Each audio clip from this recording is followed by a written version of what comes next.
Hi guys, so for today's video ay gagawa ko ng house tour dahil may nag-request sa atin na gumawa ng house tour sa bagong bahay na nilipatan ko. And ayun, sa mga hindi nakakaalam, lumipat na ako ng farm. Yung dating farm na sheep farm ay nasa Perongya. So September 14 nang nakatanggap ako ng tawag. Actually ano siya, good news and bad news. So the good news is lilipat na ako sa farm kung saan ako magtatrabaho, which is nandito sa Bay of Plenty. Pero yung bad news is magkakahiwalay kami ng matagal kong nakasama na si RJ.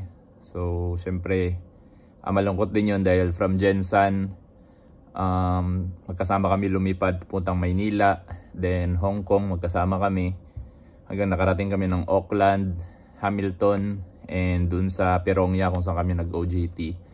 And ayun, hanggang dun lang siguro yung time na magkasama kami ngayon. Sa ngayon na syempre kailangan mag-settle muna kami ng kanya-kanya naming farm. Pero I hope na magkasabay pa rin kami sa susunod na mga farm or yung mga adventure na So marami rin kaming pinagsamahan yung mga experience namin dito. First experience na magkasama kami. So nakakalungkot rin. Pero at the same time masaya dahil ayun nga, meron na tayong farm kung saan tayo magtatrabaho. So September 15, yun parang birthday gift na rin sa akin. So biglang from Perongya, biyahe kagad kami. Kasama ko si James, yung kasama ko din dito ngayon sa farm. Biyahe agad kami papunta dito sa Bay of Plenty, sa bagong farm kung saan kami magtatrabaho. And ayun na nga. So ito yung i-house tour ko ngayon. So isa rin ito sa pinakamagandang gift na natanggap ko ngayong birthday ko. So tour ko kayo and unahin natin yung sa labas. Actually dito lang ako nag intro sa loob ng bahay dahil medyo malamig yung klima ngayon sa labas. Ayan, so medyo makulimlim.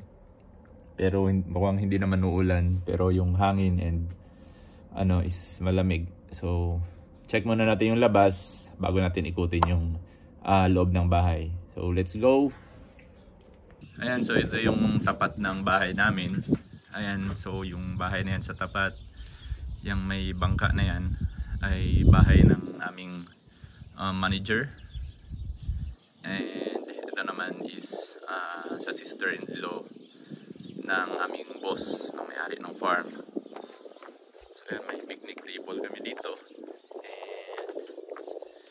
And ito yung view namin sa may bandang likod ng bahay. So ito, farm pa rin yan nila. Yan, nakikita nyo dyan. And yung likod ng mga puno na yan is mga tanim na kiwi fruit. Ayan, so dito sa Bay of Plenty, sa Tepuque, is ang kiwi fruit capital ng buong mundo yata, pagkakaalam ko. So ayan, maraming dito, maraming kiwi farm, kiwi fruit farm. So ito mga paddock. Farm na minamanage or kung saan kami nagtatrabaho. So andun sa baba yung milking parlor.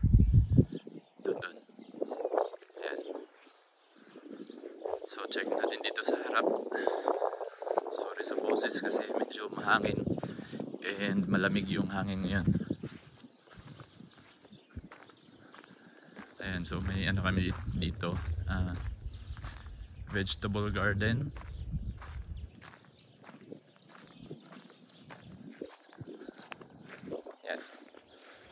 So hindi pa namin naayos mabuti, pero may mga tanim na siya.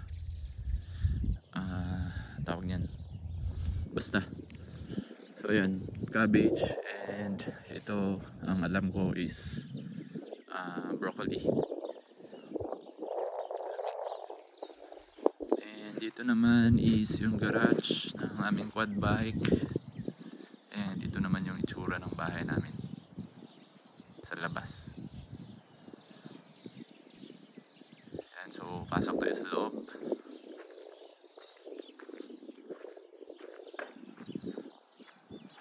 Ayan yung bahay ni boss pala, nasa may dulo pa, malayo. Then kung yung pababa dyan is yung milking parlor na namin. Ayan, so check natin yung loob ng bahay. So dito yung ginawang sampayan namin. And dito kami nagbibihis kapag magjo-duty kami ng mga madaling araw. So imagine 4:30 AM nandito ka nakatayo. Napakalamig ng klima, tapos magbibihis ka dito ng panglamig mo sa labas. Dahil yun nga, ayaw din namin na syempre ito medyo may amoy ng baka dahil ginagamit namin yan pang trabaho sa labas. So ayaw namin na mag-amoy baka din or mabaho yung loob ng bahay. And let's go. So ito yung aming main door, sliding door. And pagpasok nyo is dito na yung aming sofa. Yan, so dito kami nagre-relax ni James. And meron din dito, minsan dito ako natutulog pag pagod galing ng duty.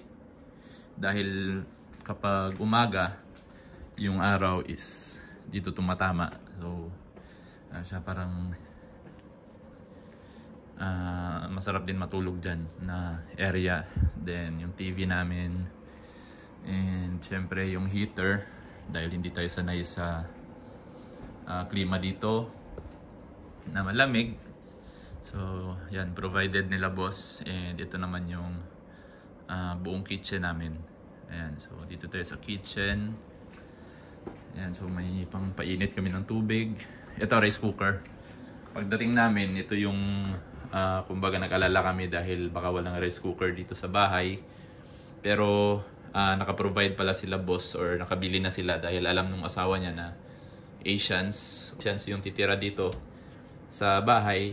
So sabi niya na kailangan ng rice cooker dahil Asians nga yung titira dito. Kailangan kumakain sila ng rice. So ayan, buti naman at nakabili din sila.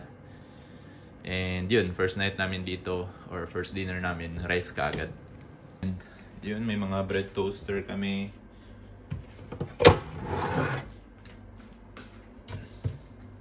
And microwave. Oops. So meron din tayo yung parang ewan ko, Nutriblast something. Hindi lang kami nakabili ng masyadong prutas. Pero sa susunod na mamimili kami, yun, dahil late na namin nakita yan. So trash bin. And yun, kompleto sila ng gamit. Uy, wala dyan. Yan yung mga tawag nito ba?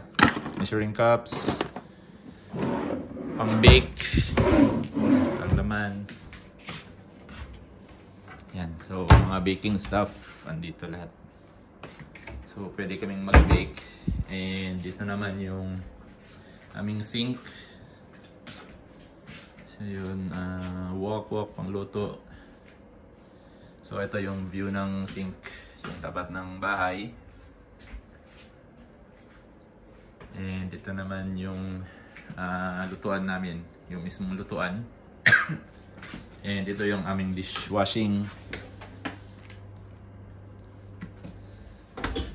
So kompleto na rin kami. Hindi naman siya kompleto, pero ayan, yung mga spices namin na ginagamit pang luto. Hindi pwedeng mawala yan sa kusina. And yung pinaka-paborito ko sa lahat. Yan, so ito ay bigay pa ng homestay parent ko na si Mr. and Mrs. Whale. Yan, so konti na lang. Pabaon nila yan sa akin nung umalis ako sa bahay nila. Kung nakita nyo yung pictures namin or yung last vlog. So ayan, oven, blah blah blah. Then yung ref namin is ito. Ginamit pa rin James. Ayan, so cheese, butter, Mayo, garlic, Corona Coke, sauce. Siyempre may mga gulay pa tayong natira. Ito.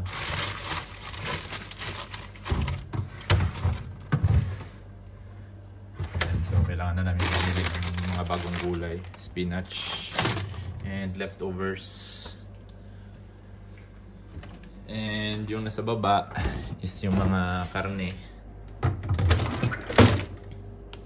Ito. Pork slices. So for dinner, defrost natin yan. I-prepare natin mamaya for dinner. Then ayun yung mga madaling lutuin para kung morning na kailangan mag-breakfast ng mabilisan lang. Ayan, so meron tayong mga madali lang maluto dyan. Hot dogs. Ayun, pizza, may natira pa. Pork bones. Giniling. And ito naman, tong door na to. Yung, alam mo kwarto no? So ayun. Dito yung mga stuff na iba naming pagkain.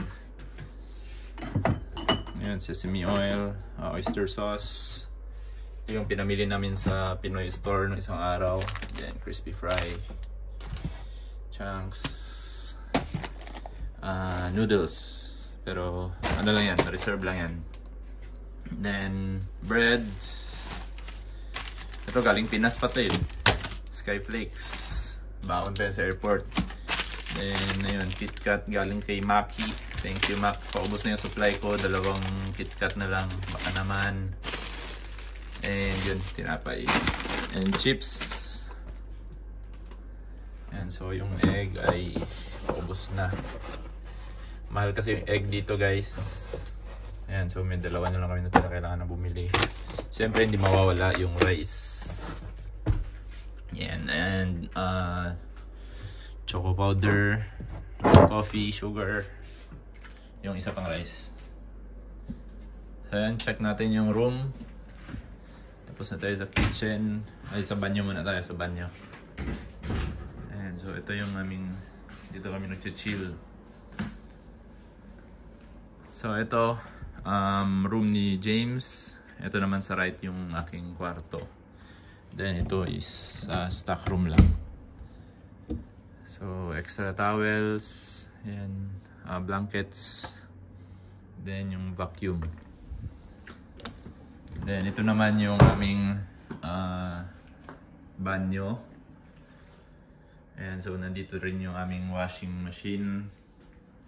So merong bathtub and shower. So ayan lang yung ano sa ano namin sa banyo. Kasi ano walang lock. Pero yun naman, 2 lang naman kami James dito. Walang problema yan. So ayan, walang lock yung bathroom. Sliding door lang siya. So kapag ginagawa namin, kapag naka full close gaya niyan, ibig sabihin occupied. So half open is pwede mong gamitin. So ito, kwarto ni James. Wag na natin pasukin yan dahil private space niya yan. So dito na lang tayo sa kwarto ko. Yun. Ito yung aking kwarto. Bed. And ito yung mga pang cool guy.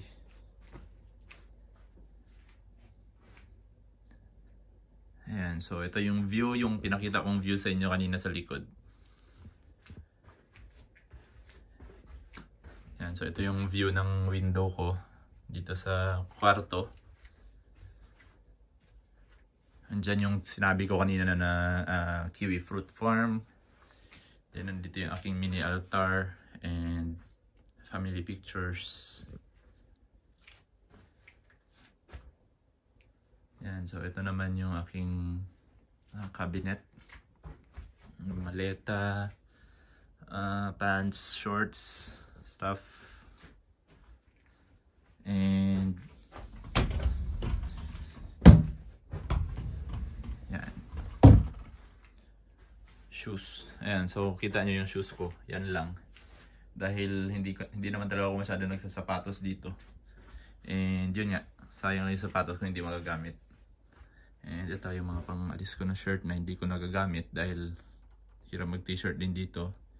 So collections ng Nick Automatic clothing, ayan lahat. Yung iba na iwan ko sa Pinas. So karamihan dito regalo ni wife, mga Nick Automatic shirts. So every birthday or may occasions, ayan, yan yung mga gift niya sa akin. Isa sa pinaka-paborito kong binigay niya, yan, Urban Dub. So, yun.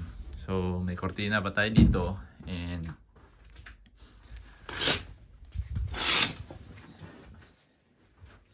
yan yung view ng harapan ng aking kama. So kapag nakahiga tayo sa ating bed,